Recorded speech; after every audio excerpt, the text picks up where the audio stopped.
Sumayin niyo ang kapayapaan. Ako ito, aking mga anak. Napagmamasdan ko ang inyong mga pagsusumikap.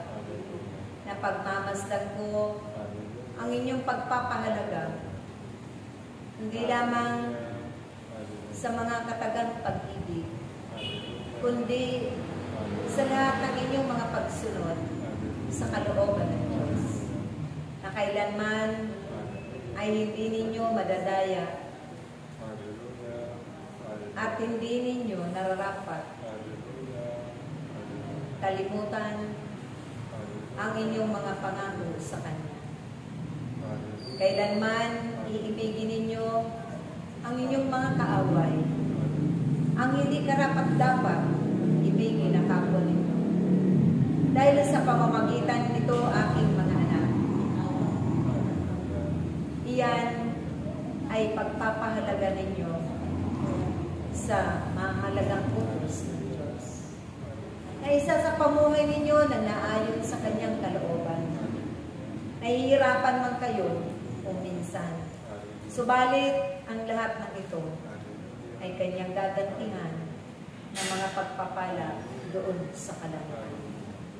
Naroroon ang inyong mga silid na Kanyang inihanda, lantay na ginto, kaaya-aya kung pagmasdan.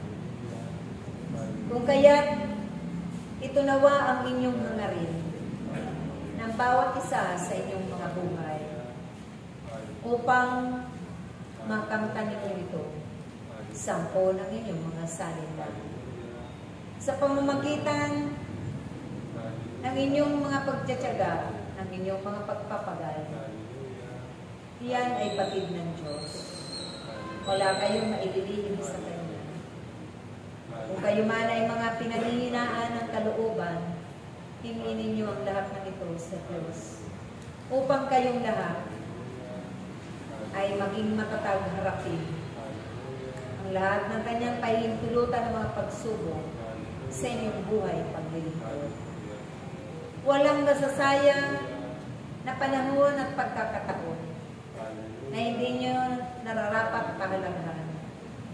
Maging nagliliwanag ng inyong mga ilawan na bitbit sa mundong ito para sa inyong mga kapwa, upang kayo man ay dakilain ng Diyos sa pamamagitan ng inyong mga gawa.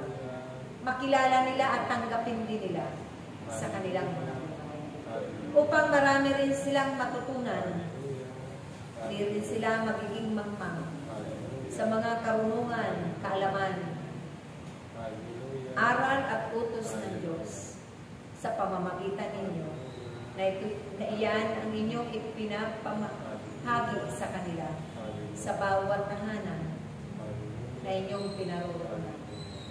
Lagi ninyong bitbit ang Kanyang pag-ibig, ang kababaang loob.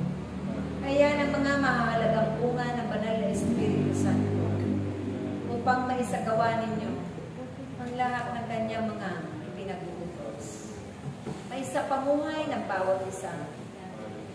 Dahil iyan ang Kanyang napakadakilang kayamanan na inyong nasumpungan sa piling. Hindi kayo pababayaan at hindi kayo mabibigyan sa pamamagitan ng inyong mga pagsunod. Kung minsan man kayo ay pinanghihinaan, subalit ang kahinaan niya ay doon kayo palalakasin. Napakapalad ninyo, aking mga anak. Isang karangalan yan sa inyong mga buhay. Dito pa lamang sa lupa, binigyan niya na kayo ng mga ganting pagpapala na lagi ninyong natatanggap sa inyong mga buhay. Mga himala na kung minsan kayo ay nagtataka, bakit ito'y sumasa inyo? Subalit, siyang Diyos na makapangyarihan sa lahat. Kaya niyang ibigay ang lahat ng ito para sa Kanyang mga anak na tumutupad, sumusunod sa Kanyang kalooban. Yan ang katotohanan ng aking mga anak. Dahil ang katotohanan na siyang magpapalaya sa lahat sa inyo sa kasalanan at sa mga mabibigat ninyong pasanin sa inyong mga buhay. Kung kaya, sa bawat paalala at tagbili namin, ito ay inyong tatandaan lang. Isa puso, isa isip, isa gawa ang naayon sa kalooban ng Diyos.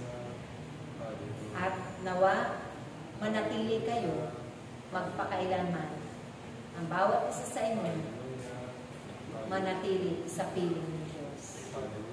Ito ang aking ibinaba ng mga kapahayagan sa ngayon aking mga anak.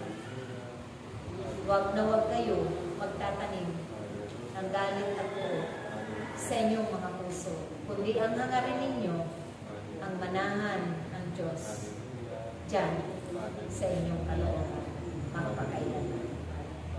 Maraming salamat. Praise you. Praise you.